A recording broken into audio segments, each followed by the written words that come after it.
When Mr. St. John went, it was beginning to snow. The whirling storm continued all night. The next day a keen wind brought fresh and blinding falls. By twilight the valley was drifted up and almost impassable. I had closed my shutter, laid a mat to the door to prevent the snow from blowing in under it, trimmed my fire, and after sitting nearly an hour on the hearth listening to the muffled fury of the tempest, I lit a candle, took down Marmion, and beginning. Day set on Narum's castled steep, and Tweed's fair river broad and deep, and Cheviot's mountains lone, the massive towers, the dungeon keep, the flanking walls that round them sweep, in yellow lustre shone. I soon forgot storm in music. I heard a noise, the wind, I thought, shook the door. No, it was St. John Rivers, who, lifting the latch, came in out of the frozen hurricane, the howling darkness, and stood before me, the cloak that covered his tall figure all white as a glacier. I was almost in consternation, so little had I expected any guest from the blocked-up vale that night. "Any ill news?" I demanded. "Has anything happened?" "No." "How very easily alarmed you are," he answered, removing his cloak and hanging it up against the door, towards which he again coolly pushed the mat which his entrance had deranged. He stamped the snow from his boots. "I shall sully the purity of your floor," said he, "but you must excuse me for once." Then he approached the fire. "I have had hard work to get here, I assure you," he observed, as he warmed his hands over the flame. "One drift took me up to the waist, happily the snow is quite soft yet." "But why are you come?" I could not forbear saying. "Rather an inhospitable question to put to a visitor, but since you ask it, I answer simply to have a little talk with you. I got tired of my mute books and empty rooms. Besides, since yesterday I have experienced the excitement of a person to whom a tale has been half told, and who is impatient to hear the sequel." He sat down. I recalled his singular conduct of yesterday, and really I began to fear his wits were touched.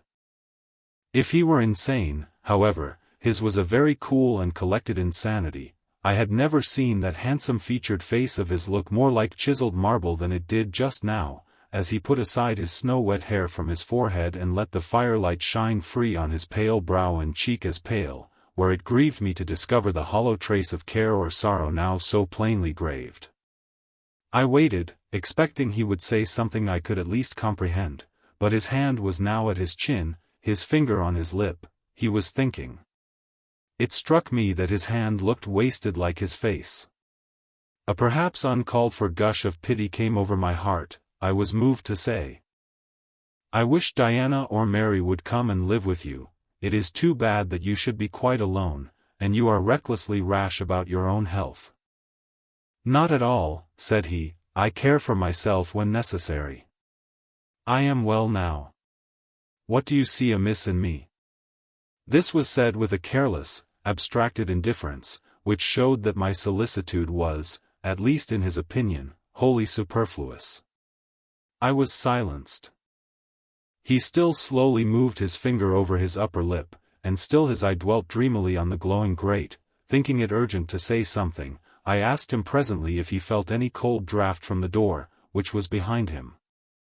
"No, no," he responded shortly and somewhat testily. "Well," I reflected, "if you won't talk, you may be still. I'll let you alone now, and return to my book." So I snuffed the candle and resumed the perusal of Marmion. He soon stirred. My eye was instantly drawn to his movements. He only took out a morocco pocket-book, thence produced a letter, which he read in silence, folded it, put it back, relapsed into meditation. It was vain to try to read with such an inscrutable fixture before me, nor could I, in impatience, consent to be dumb. He might rebuff me if he liked, but talk I would. "Have you heard from Diana and Mary lately?" "Not since the letter I showed you a week ago." "There has not been any change made about your own arrangements?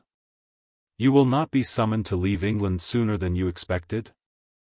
"I fear not, indeed, such chance is too good to befall me." Baffled so far, I changed my ground. I bethought myself to talk about the school and my scholars. Mary Garrett's mother is better, and Mary came back to the school this morning, and I shall have 4 new girls next week from the foundry close. They would have come today but for the snow. Indeed. Mr. Oliver pays for 2. Does he? He means to give the whole school a treat at Christmas. I know. Was it your suggestion? No. Whose, then? His daughter's, I think. It is like her, she is so good-natured. Yes. Again came the blank of a pause. The clock struck 8 strokes. It aroused him. He uncrossed his legs, sat erect, turned to me. "Leave your book a moment, and come a little nearer the fire," he said. Wondering, and of my wonder finding no end, I complied. "Half an hour ago," he pursued, "I spoke of my impatience to hear the sequel of a tale. On reflection, I find the matter will be better managed by my assuming the narrator's part and converting you into a listener. Before commencing, it is but fair to warn you that the story will sound somewhat hackneyed in your ears, but stale details often regain a degree of freshness when they pass through new lips. For the rest, whether trite or novel, it is short. 20 years ago, a poor curate, never mind his name at this moment, fell in love with a rich man's daughter.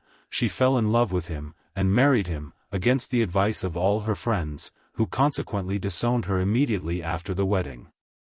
Before 2 years passed, the rash pair were both dead, and laid quietly side by side under one slab.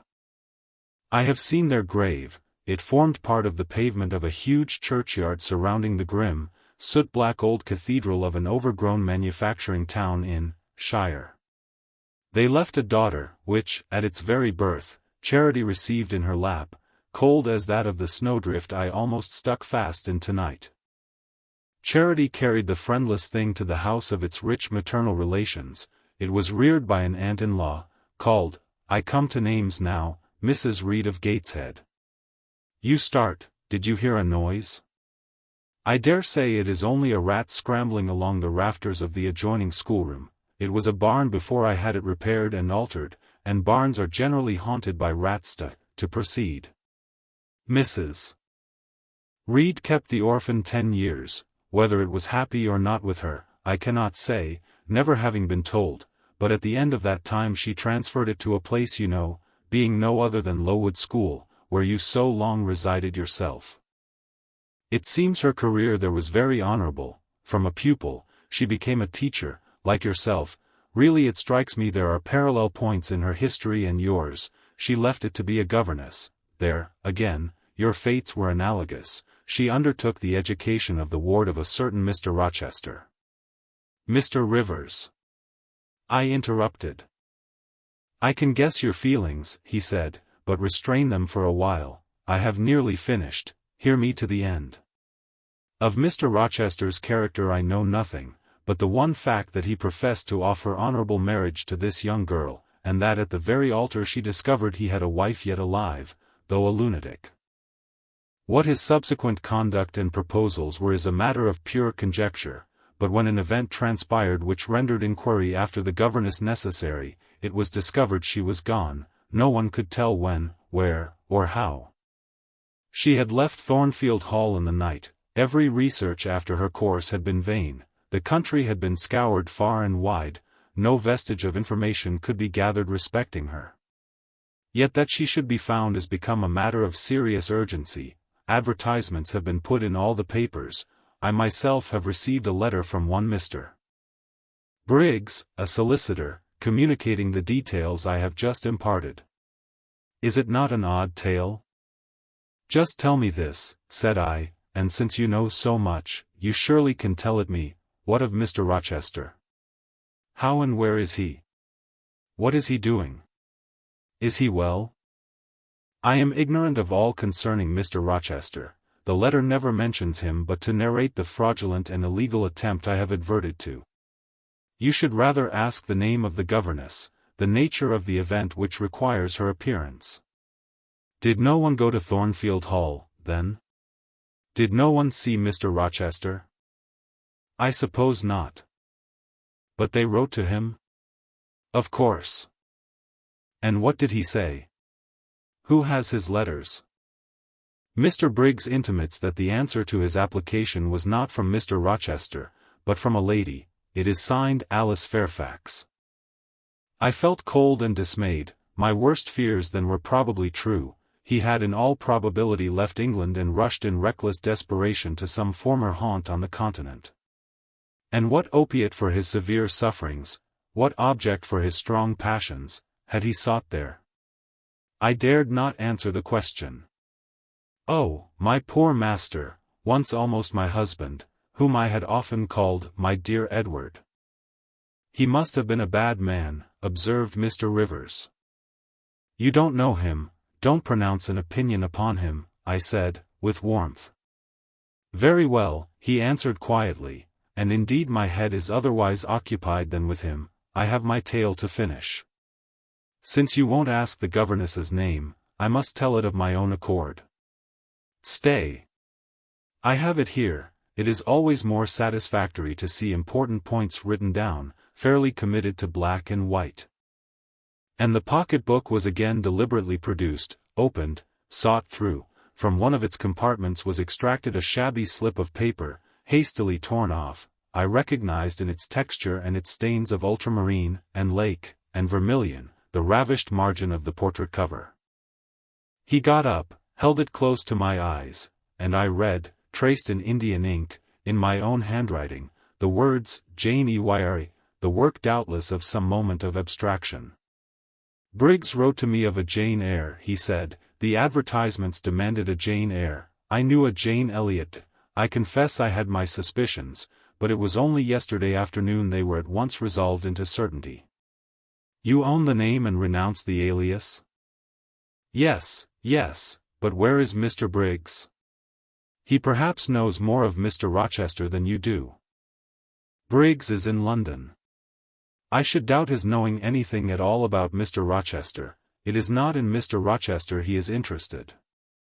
Meantime, you forget essential points in pursuing trifles. You do not inquire why Mr. Briggs sought after you, what he wanted with you. Well, what did he want? Merely to tell you that your uncle, Mr. Eyre of Madeira, is dead, that he has left you all his property, and that you are now rich, merely that, nothing more. I, rich? Yes, you, rich, quite an heiress. Silence succeeded. You must prove your identity, of course, resumed St. John presently, a step which will offer no difficulties. You can then enter on immediate possession. Your fortune is vested in the English funds. Briggs has the will and the necessary documents. Here was a new card turned up. It is a fine thing, reader, to be lifted in a moment from indigence to wealth, a very fine thing, but not a matter one can comprehend, or consequently enjoy, all at once. And then there are other chances in life far more thrilling and rapture-giving. This is solid, an affair of the actual world, nothing ideal about it. All its associations are solid and sober, and its manifestations are the same. One does not jump, and spring, and shout hurrah. At hearing one has got a fortune, one begins to consider responsibilities, and to ponder business. On a base of steady satisfaction rise certain grave cares, and we contain ourselves, and brood over our bliss with a solemn brow. Besides, the words legacy, bequest, go side by side with the words, death, funeral. My uncle I had heard was dead, my only relative. Ever since being made aware of his existence, I had cherished the hope of one day seeing him. Now, I never should. And then this money came only to me, not to me and a rejoicing family, but to my isolated self. It was a grand boon doubtless, and independence would be glorious. Yes, I felt that thought swelled my heart. You unbend your forehead at last, said Mr. Rivers. I thought Medusa had looked at you, and that you were turning to stone. Perhaps now you will ask how much you are worth. How much am I worth? Oh, a trifle. Nothing of course to speak of, £20,000, I think they say, but what is that? £20,000? Here was a new stunner. I had been calculating on 4 or 5,000. This news actually took my breath for a moment. Mr. St. John, whom I had never heard laugh before, laughed now. "Well," said he, "if you had committed a murder, and I had told you your crime was discovered, you could scarcely look more aghast. It is a large sum, don't you think there is a mistake?" "No mistake at all." "Perhaps you have read the figures wrong, it may be 2,000. It is written in letters, not figures, 20,000. I again felt rather like an individual of but average gastronomical powers sitting down to feast alone at a table spread with provisions for 100. Mr. Rivers rose now and put his cloak on. "If it were not such a very wild night," he said, "would send Hannah down to keep you company. You look too desperately miserable to be left alone." But Hannah, poor woman, could not stride the drifts so well as I. Her legs are not quite so long, so I must e'en leave you to your sorrows. Good night. He was lifting the latch. A sudden thought occurred to me. "Stop 1 minute," I cried. "Well?" "It puzzles me to know why Mr. Briggs wrote to you about me, or how he knew you, or could fancy that you, living in such an out-of-the-way place, had the power to aid in my discovery." "Oh, I am a clergyman," he said, "and the clergy are often appealed to about odd matters." Again the latch rattled. "No, that does not satisfy me," I exclaimed, and indeed there was something in the hasty and unexplanatory reply which, instead of allaying, piqued my curiosity more than ever. "It is a very strange piece of business," I added. "I must know more about it." "Another time." "No, tonight, and as he turned from the door, I placed myself between it and him. He looked rather embarrassed. "You certainly shall not go till you have told me all," I said. "I would rather not just now." "You shall, you must." "I would rather Diana or Mary informed you." Of course these objections wrought my eagerness to a climax. Gratified it must be, and that without delay, and I told him so. "But I apprised you that I was a hard man," said he, "difficult to persuade. And I am a hard woman, impossible to put off." "And I am a hard woman, impossible to put off." "And then," he pursued, "I am cold, no fervor infects me. Whereas I am hot, and fire dissolves ice. The blaze there has thawed all the snow from your cloak, by the same token, it has streamed onto my floor, and made it like a trampled street. As you hope ever to be forgiven, Mr. Rivers, the high crime and misdemeanor of spoiling a sanded kitchen, tell me what I wish to know." "Well, then," he said, "I yield, if not to your earnestness, to your perseverance, as stone is worn by continual dropping. Besides, you must know some day, as well now as later. Your name is Jane Eyre." "Of course, that was all settled before." "You are not, perhaps, aware that I am your namesake, that I was christened St. John Eyre Rivers?" "No, indeed. I remember now seeing the letter E, comprised in your initials written in books you have at different times lent me, but I never asked for what name it stood." "But what then?" "Surely." I stopped. I could not trust myself to entertain, much less to express, the thought that rushed upon me, that embodied itself, that, in a second, stood out a strong, solid probability. Circumstances knit themselves, fitted themselves, shot into order. The chain that had been lying hitherto a formless lump of links was drawn out straight, every ring was perfect, the connection complete. I knew, by instinct, how the matter stood, before St. John had said another word, but I cannot expect the reader to have the same intuitive perception, so I must repeat his explanation. My mother's name was Eyre. She had 2 brothers, one a clergyman, who married Miss Jane Reed, of Gateshead, the other, John Eyre, Esq., merchant, late of Funchal, Madeira. Mr. Briggs, being Mr. Eyre's solicitor, wrote to us last August to inform us of our uncle's death, and to say that he had left his property to his brother the clergyman's orphan daughter, overlooking us, in consequence of a quarrel, never forgiven, between him and my father. He wrote again a few weeks since, to intimate that the heiress was lost, and asking if we knew anything of her. A name casually written on a slip of paper has enabled me to find her out. You know the rest.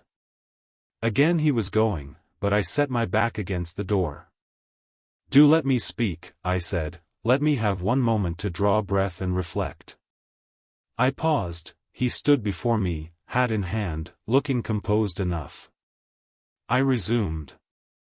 Your mother was my father's sister? Yes. My aunt, consequently? He bowed.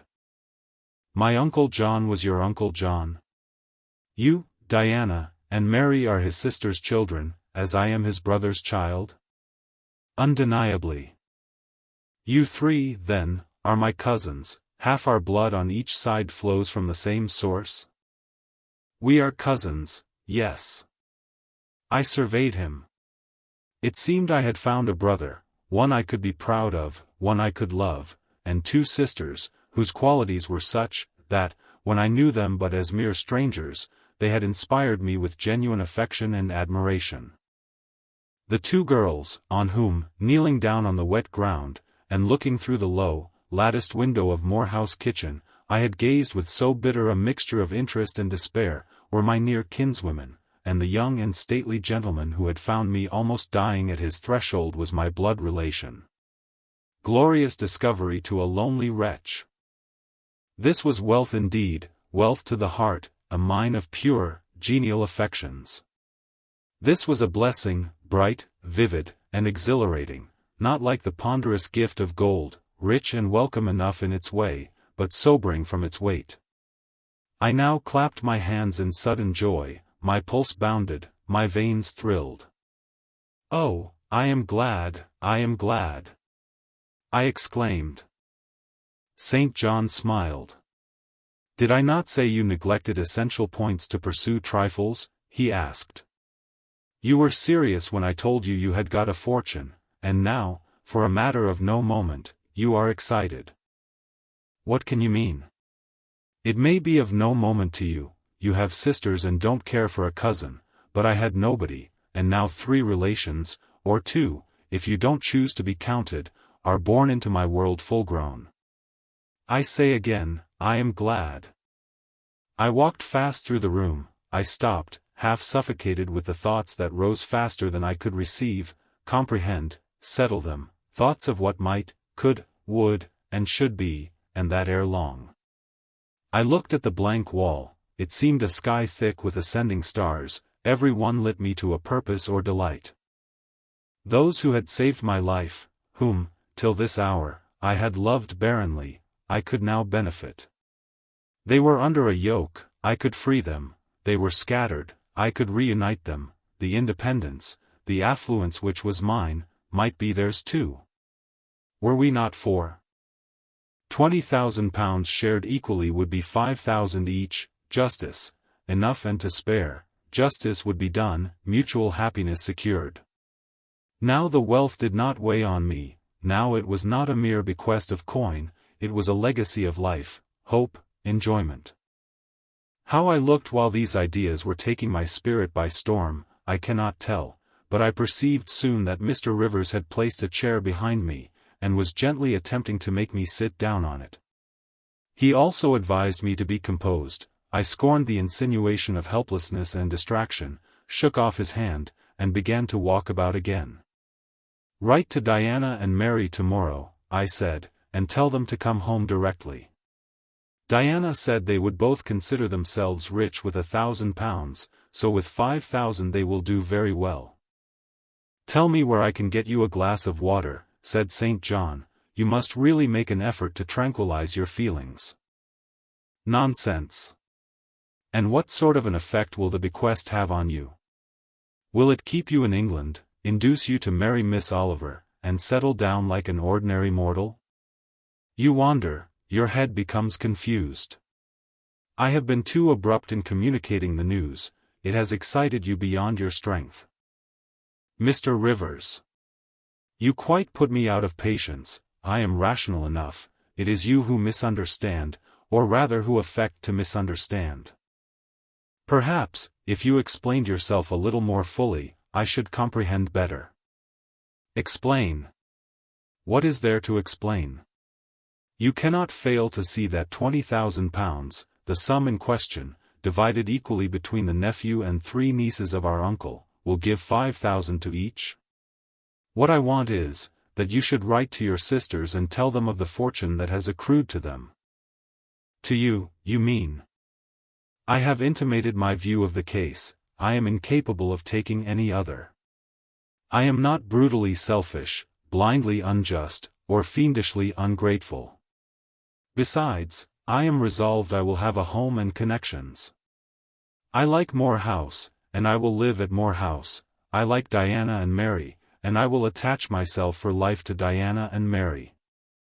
It would please and benefit me to have £5,000, it would torment and oppress me to have 20,000, which, moreover, could never be mine in justice, though it might in law. I abandon to you, then, what is absolutely superfluous to me. Let there be no opposition, and no discussion about it. Let us agree amongst each other, and decide the point at once. This is acting on first impulses. You must take days to consider such a matter, ere your word can be regarded as valid. Oh! If all you doubt is my sincerity, I am easy. You see the justice of the case? I do see a certain justice, but it is contrary to all custom. Besides, the entire fortune is your right. My uncle gained it by his own efforts. He was free to leave it to whom he would. He left it to you. After all, justice permits you to keep it. You may, with a clear conscience, consider it absolutely your own. With me, said I, it is fully as much a matter of feeling as of conscience. I must indulge my feelings. I so seldom have had an opportunity of doing so. Were you to argue, object, and annoy me for a year, I could not forego the delicious pleasure of which I have caught a glimpse, that of repaying, in part, a mighty obligation, and winning to myself lifelong friends. You think so now, rejoined St. John, because you do not know what it is to possess, nor consequently to enjoy wealth. You cannot form a notion of the importance £20,000 would give you, of the place it would enable you to take in society, of the prospects it would open to you. You cannot. And you, I interrupted, cannot at all imagine the craving I have for fraternal and sisterly love. I never had a home, I never had brothers or sisters. I must and will have them now. You are not reluctant to admit me and own me, are you?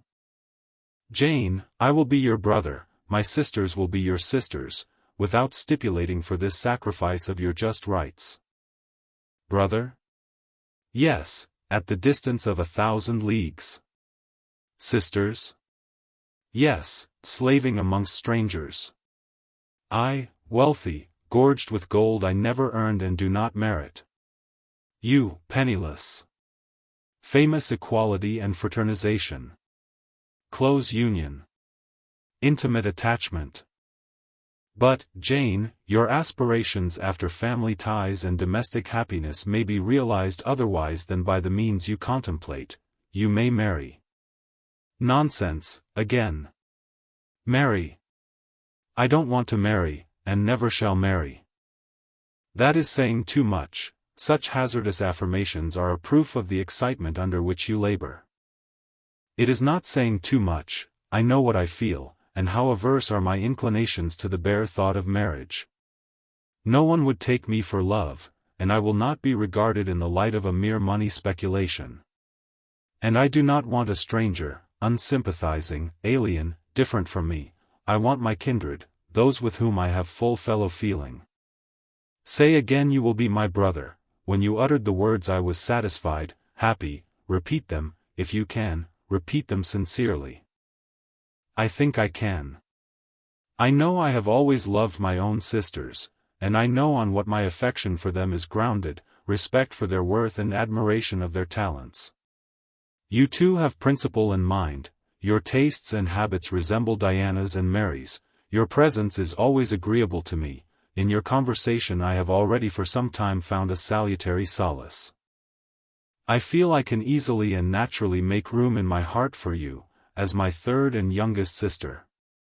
Thank you, that contents me for tonight. Now you had better go, for if you stay longer, you will perhaps irritate me afresh by some mistrustful scruple. And the school, Miss Eyre? It must now be shut up, I suppose? No. I will retain my post of mistress till you get a substitute. He smiled approbation, we shook hands, and he took leave. I need not narrate in detail the further struggles I had, and arguments I used, to get matters regarding the legacy settled as I wished. My task was a very hard one, but, as I was absolutely resolved, as my cousins saw at length that my mind was really and immutably fixed on making a just division of the property, as they must in their own hearts have felt the equity of the intention, and must, besides, have been innately conscious that in my place they would have done precisely what I wished to do, they yielded at length so far as to consent to put the affair to arbitration. The judges chosen were Mr. Oliver and an able lawyer, both coincided in my opinion. I carried my point. The instruments of transfer were drawn out, St. John, Diana, Mary, and I, each became possessed of a competency.